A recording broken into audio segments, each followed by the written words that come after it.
Hi, my name is Fraser Simons. I got tagged by Lady Jane Books to do the School Days book tag, which I hadn't heard of until then, so thanks a lot for that, Jane. And there's quite a few prompts, so I'll try to clip along, but I tend to be rambly, especially when people ask me about favorite anything, so we'll see how I make out. The questions are arranged in a kind of times of day and then subjects, it looks like. So we'll start with times of day. First bell, tell us about the book that first got you into reading. I have a few in mind, but I think the thing that propelled me into what I like to read usually, which is literary fiction, would be Catcher in the Rye, which I guess is just kind of quintessential for a white male in high school or junior high, whenever we read it, to launch into a reading career or path, trajectory, whatever. But I was a pretty typical angry, angsty teen that didn't really believe that anybody else had the same point of view that I had, and didn't have the anger that I had, or I was a snowflake that nobody else could understand. And when I read Catcher in the Rye, it kind of just opened my mind to the idea that yes, other people have point of views that are slightly different, but it's a human experience that most people, or a lot of people, are going through, and that empathy allowed me to sort of realign my perceptions. I definitely am not in the camp of Catcher in the Rye is like to be hero worshipped. I think Holden Caulfield is deeply problematic, and not to be regarded as or lauded as some people view him as a really good, perfect, best protagonist. I think that is a weird takeaway to take away from the book, but I've met a whole bunch of people that think of Holden Caulfield like that, so I can see why it's a red flag book. But nonetheless, it is the book that I think launched me into really voracious reading for the rest of my life. So it is what it is, I guess. So then we have break time. Which book have you most recently had to take a break from or DNF? For me, just recently, yesterday, I took a break, or a DNF is what it actually is going to be, from The Emperor of All Maladies, a Pulitzer Prize winning book about cancer, a biography of cancer. I'm very interested in the subject matter, the concept, but the execution on a style and craft basis is just not clicking with me. The prose are incredibly dry. The sentence by sentence structures and the paragraph structures just make it really hard to consume the subject matter. So that will be a Cliff Notes type of book, or maybe I'll watch a booktube video on somebody who's really excited about it and explains it really well to me, and then maybe I'll be able to get something out of it. But as is, it was just not a book that I could proceed with. Lunchtime. Tell us about your favorite book that features food. The first book that I could think of is Crying in H Mart, which is a recent memoir and all about a Korean woman's relationship with her mother, and the through line with food is like the heart of the book, basically. It's like the essential ingredient, you could say. Final bell. What is the most recent book that you finished? That would be A Town Called Solace, which I just gave 4 stars. It just is listed as it was just long listed for the Booker Prize. I can see why, and it's Canadian. Love that. It's a really interesting book where a girl goes missing in a small town called Solace, and we kind of see how that has affected the town from her little sister's point of view, a young child who I think is 8 years old, and through the eyes of a person who moves into a spinster's house after she is moved to a facility for old people. pretty much against her will, and then we also get that woman's point of view as well. And so all of their musings on what's happening in their life, how it relates to the town, as well as the overarching mystery is pulled together into all these different threads. It was really interesting because the little girl is kind of like got as much wisdom as the old lady, and all of them have these sort of secret pains that are nagging at them and twisting them up, and it was just a very ruminating, thoughtful piece that wasn't very concerned with plot or character arcs, but was very concerned with giving a vivid snapshot of a town within a few weeks of what was happening, basically. And I thought it was excellent. Maths, how do you rate books? So for me, the easiest way is by expectations. I think it makes it a little bit fairer for classic books, indie books, self-publications. Everything sort of gets wrapped up into my expectations of the book. Is it doing what it says on the cover? How well written is it? What can I expect from the genre? Does it meet that? And all those kind of questions get wrapped up into my star rating. One is I DNF'd it, I didn't finish it, I didn't like it. Sometimes if I can't accept a book on its own terms, I won't give it 1 star. I'll just not rate it whatsoever and DNF it. But if it's for specific reasons, then I give it 1 star. 2 stars as I finished it, but I didn't like it. It didn't meet my expectations for whatever reason. 3 stars is pretty much it does what it says it's on the tin. It's completely met my expectations. I consider it a good book. There's nothing wrong with it. I liked it. 4 stars is exceeds expectations. I liked it more so than I expected. Maybe it subverted the genre expectations or my own expectations. It's doing something that I like.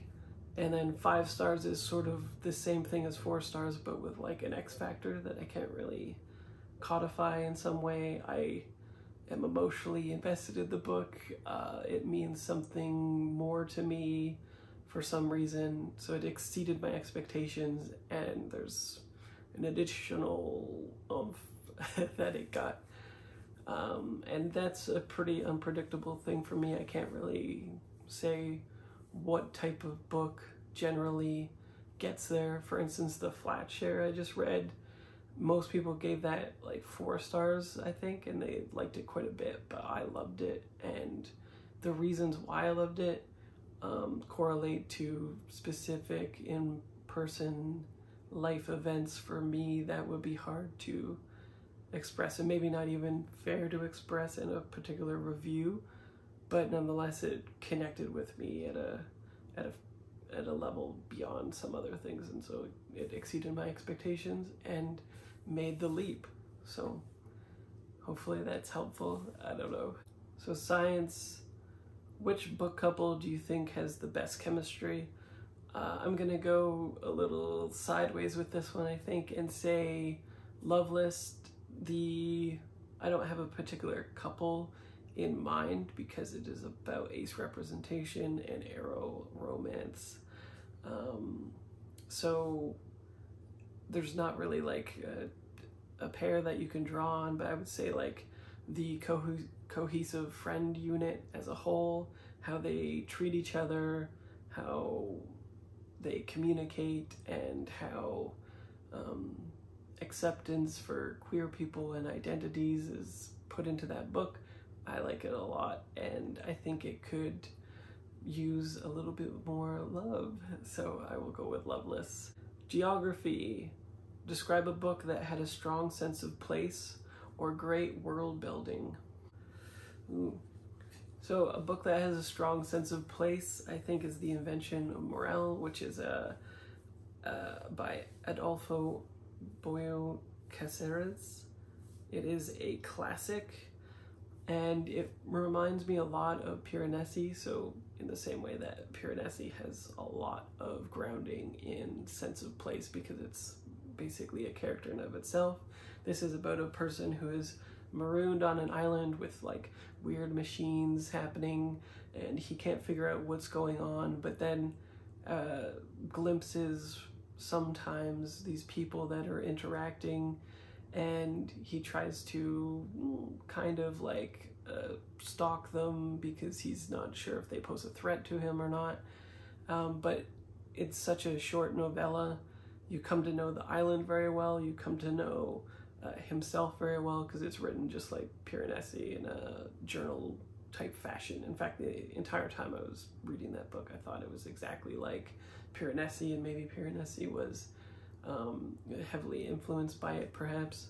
If not, then it's a hell of a coincidence. But yeah, the island has its own character, and you really think a lot about the perception an individual has when you are experiencing that story, because there's no other subjects to bounce what he is thinking off of. So he is actively trying to make sense of every aspect and place around the island. He's trying to understand its workings, its underpinnings, how it relates to him, and there's a strong exploration of human individual perception and what it's like when you can't speak to somebody else and bounce your ideas off them and see how insufficient your own lens is basically when tackling a problem, and how much it characterizes your motivational thinking and all that kind of stuff. So it's like very quintessential, I think, if you're looking for grounded in a particular place story that's easily consumable too, because it's a novella. It's like 100 pages, maybe, if that, and it's New York Review Books classic, so it's pretty cheap to get as well. So history, which 3 historical fiction novels have you most enjoyed? And if you don't read historical fiction, which areas of history would you like to learn more about? 3 books that I would recommend. I would recommend Blood Meridian or The Evening Redness in the West. It is hard to consume stylistically, and the content is very bleak.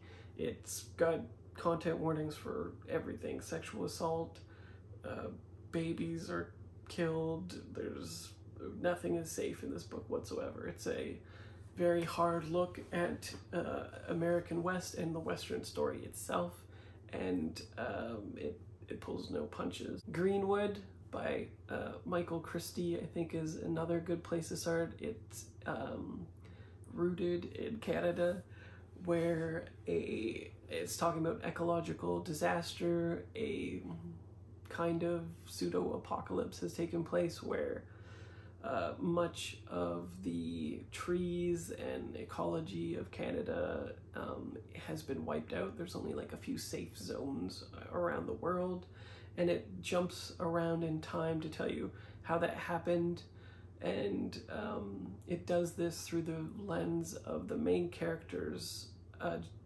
genealogy, I think it would be called, her ancestry. It goes back in time to I think 3 or 4 different generations, and so you get to a point where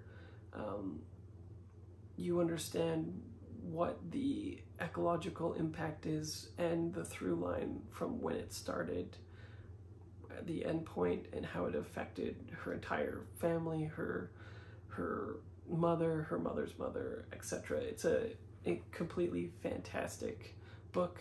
It's one of my favorites. It's just incredible. It is so thematically on point all the time. The prose are fantastic. It is just an incredible book. I can't recommend it enough. And more people should be reading Canadian books, I think. So you should get on that. For the 3rd book, I'm going to recommend Frail Sister by Karen Green. This is a book about the author, as a person, actually has an aunt who went missing around World War I, I think, or World War II, one of the wars. And as sort of an interesting experiment, she uses some of her own family artifacts, I believe, and then just completely fictionalized artifacts that are supposed to be from that family to trace what might have happened theoretically to this sister based on what she knew about her, and then she sort of extrapolates something. And it talks a lot about the war, it talks a lot about how women were perceived, it talks about poverty for sure. It's just there's nothing really like it, and because it's all done through artifacts, you get like, again, this rooted of time and place, but you get the nostalgia and yearning between two siblings because they're writing each other different letters and sending each other postcards, and then on those objects the actual story is like typewritten onto it. It's very hard to explain. Maybe I'll bust it out and take a few like a video or a snapshot of it just to show you kind of what I mean. I'll link my piece on Medium to it because it's much easier for me to explain it with visual aids. But again, it's an incredible book and so interesting for historical fiction purposes. So this is Frail's sister. I'm just going to show you a little bit of the book. As you can see, it's beautifully produced. And I'm just going to flip through it a bit to show you kind of what it's like. See, so everything's on artifacts. There's actual typing of the story on top of these things.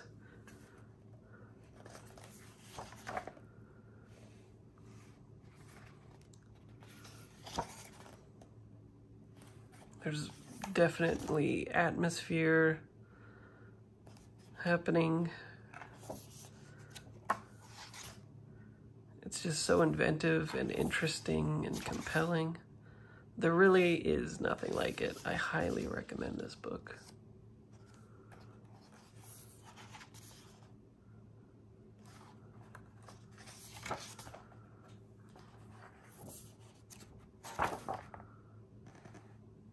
Anyway, hopefully that gives you an idea.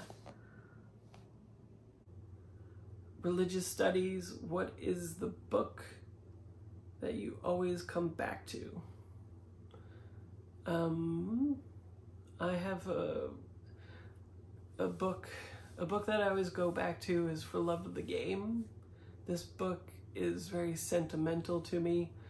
I never knew my biological father, so I have like these very intricate, strange, knotted up feelings for baseball, just because the quintessential thing that you do with your father when you're growing up as a boy is play catch, which is a thing that has weird connotations for me that I won't unpack on camera in front of a bunch of people, but suffice it to say that this story, which is published posthumously by his son, is about a baseball player who's aging. It's maybe his last season, and he essentially has to decide if he is going to retire or go after the love of his life, which has sort of like come to a pressure cooker situation right before the game. He meets her and she gives him an ultimatum. So throughout the game, he is both remembering his entire life and having to decide these two pivotal decisions in his life. And it sort of unpacks toxic masculinity and relationships to fathers and a whole bunch of other things. It's also sort of like a warm blanket book for me, kind of. Every time for 10 years, I worked for a company where I was transient and I was traveling all the time. And every time I went in a place, I looked for a used copy of this book and then read it, and then would donate it to the library to keep it in circulating, because it's hard to get here, at least in rural Alberta, Canada. So yeah, I think that would be the one that I continue to go back to. I probably read it at least once a year. I used to read it more often than that even. So PE, show us the biggest book on your TBR? All right, the biggest book on my TBR is Ducks Newburyport. There are some books that are probably more thick, but this is the largest page count that I could tell. So, yeah. This is also seems to be a little bit of a polarizing book, especially recently. Some booktubers have liked it and disliked it and had response videos about it, so I'm interested to see what it's like. So, music. Which reading format do you think has the best rhythm for reading?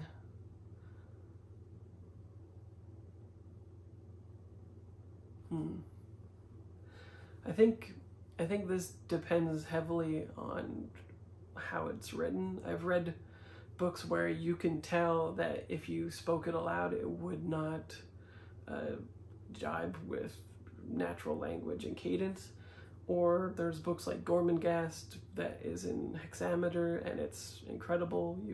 When you hear it spoken aloud, especially by a professional, like on an audiobook or something, it just sings, it's incredible, it's perfect. So I wouldn't say there's like a particular rhythm that I find pleasing and my go-to or anything, especially because I don't really consume poetry, so I feel like I don't really know or understand this question so well.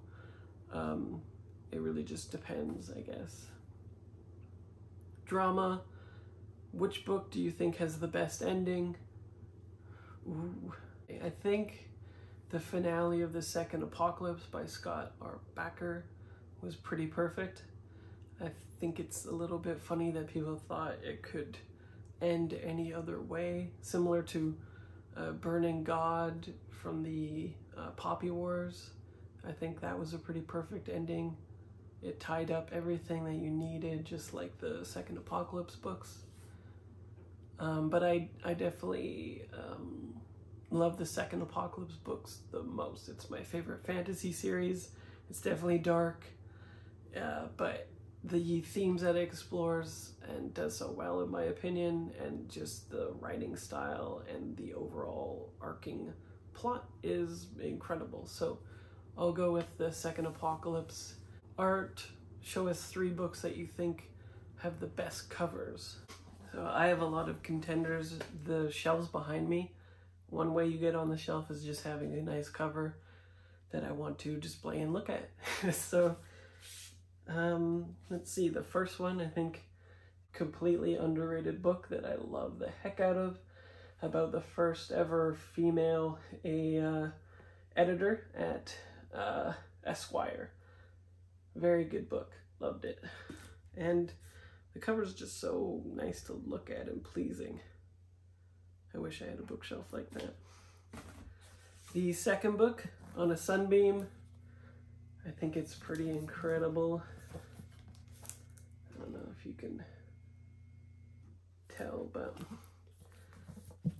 I like this version quite a bit. I think it's the UK version. The US one is still pretty nice, but that one took the cake, so I got it off Book Depository. And then Follow Me to Ground. Look at that. Incredible. Modern Foreign Language. Recommend a translated book that you enjoyed. So a translated book that I could recommend very easily is one of my favorites, Drive Your Plow Over the Bones of the Dead. Incredible book.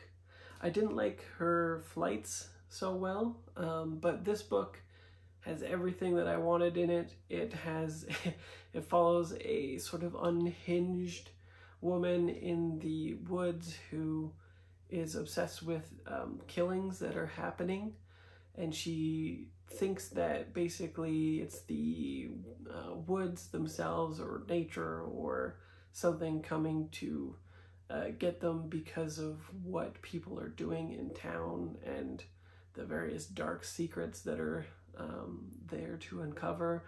And she's just a very quirky, interesting character who sees things from a very different perspective, which I always appreciate. And she stays up late translating the works of William Blake and contemplates life, nature, death, and her own existence.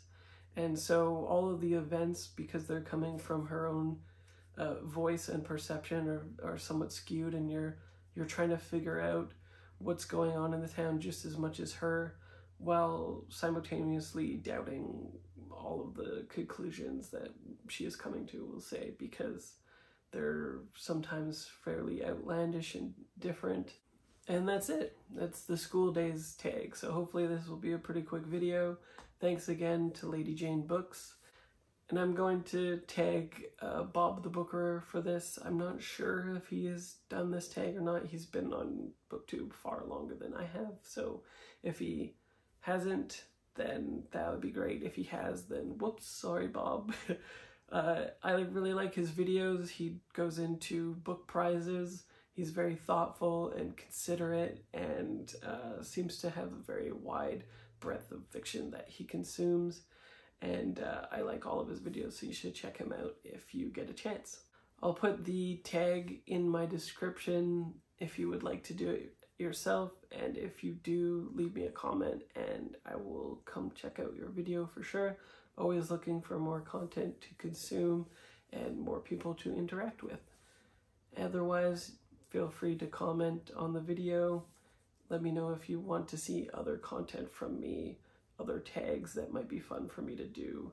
I am woefully unaware of everything that happens on BookTube for the most part, so let me know if there's anything out there that you think is worth doing.